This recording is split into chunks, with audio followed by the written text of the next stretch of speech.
Hey there, Boots Owen here.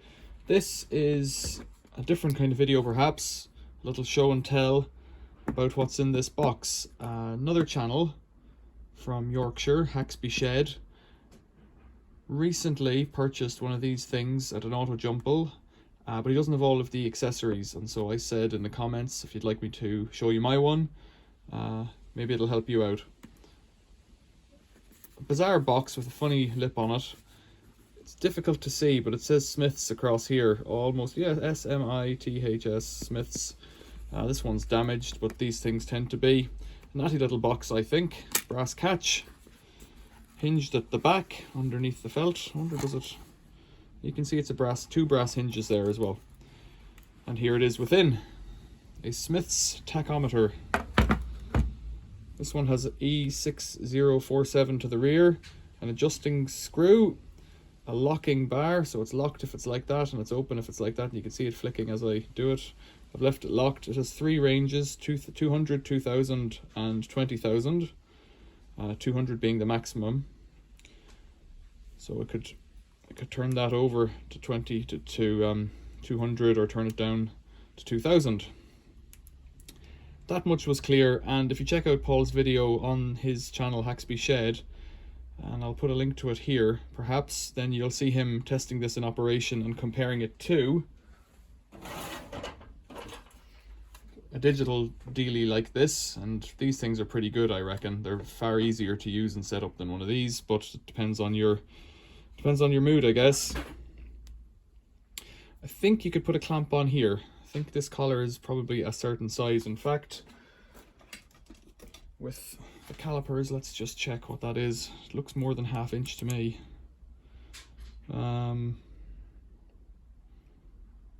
It's coming in around 3/4 inch, but just slightly over it. Can't get a view on that.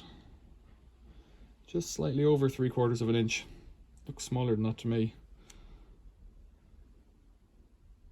5/8 even. It's coming in at 5/8, just over 5/8 is what I should have said.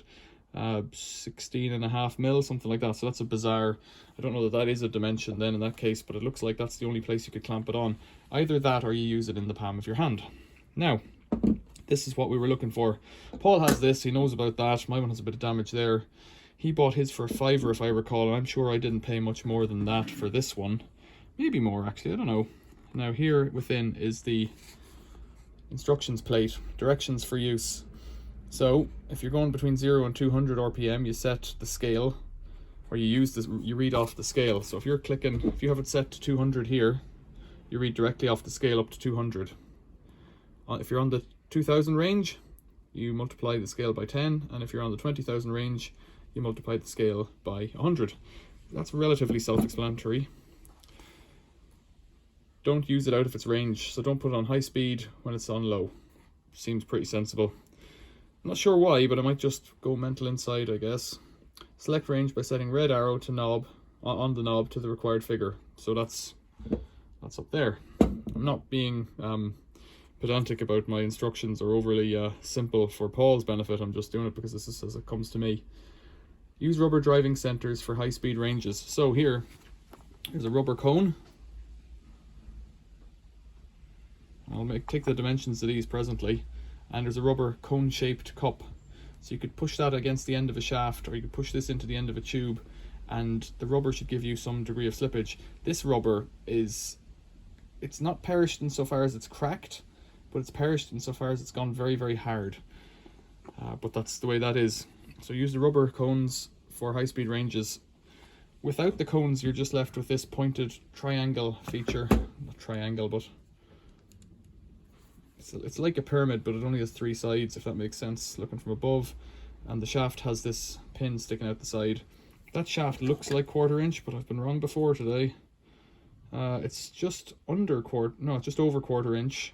7 mil. Okay, 7 mil. Now the next bit's the bit that isn't clear without the information. Cutting and surface speeds. So you can use this wheel, a footage wheel as is written upon it, to measure the speed that a surface is moving at. Set includes either a footage wheel or a metric wheel. I have the footage wheel.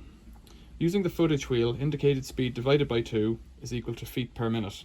So you can read off, if you were to take 100, if the dial was reading 100 with this footage wheel in place, and it would just slide in like that. Unlock it, and I presume it spins either way. Yeah, spins either way. I can't maintain that, but whatever the speed is that I'm rotating that at, fluctuating. Well, in fact, I wonder, can I do it across the top of the surface here? So I'm now moving, if it was 30, I'm moving at 15 feet per minute. That's about right, I suppose. That's the footage wheel. And if you have a metric wheel, you divide the speed indicated by 10 meters per minute. Now, I'm sure a competent engineer could figure out, back calculating from this footage wheel dimension, which is 46 and what? Take your screenshot. 46.5, 46.4, 46.5, or, well, over 1 3/4 inches. Again, that's rubber. That may not be the correct dimension anymore. It feels rubbery. It also feels, it looks a bit like Tufnol to me, actually, but I presume it's got some kind of rubberizing on it. It's marked up not to be used with extension, not sure why, but if that has perished, it may have shrunk a bit as well. So I think you could back calculate the dimension to get a metric, what would it be, footage wheel, metric wheel is what it's called. And here's the shaft extension. Again, they have this pointy thing on it. I guess that's something you can push into the end of a piece of woodwork perhaps, or something, to get a grip and to spin. I don't know, but that's how it is. It looks like silver. Either it's very good nickel, it doesn't look like chrome, but I can see some rust coming through. It could be just a very good silver steel or something like that either. I don't know. How long is this? Overall to the tip, you're up on 3 3/4 inches, 96 roughly millimeters.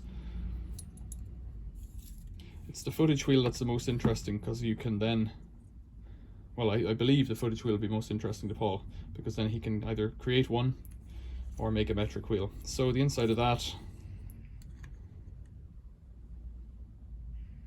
just over 6 mil. What did I say before? 7, I thought. It's bang on, actually. The internal is bang on 1/4 inch. I thought I measured this as 7.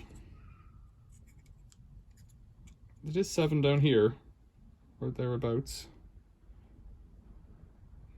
Yeah, but coming up to the top, it's tapered down.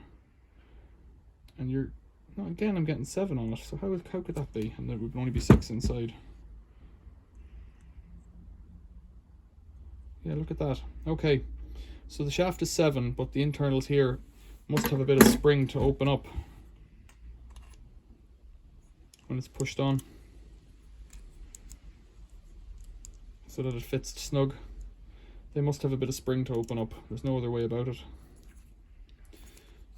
Right, don't know what else I can say.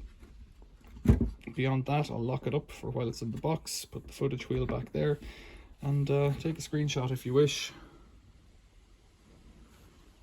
What does it say? Adjustment for 0 is at the back of the case, and the side buttons. To release pointer, press to the right. To lock, press to the left. That's pretty self-explanatory looking at the thing. Lock it when you're not using it.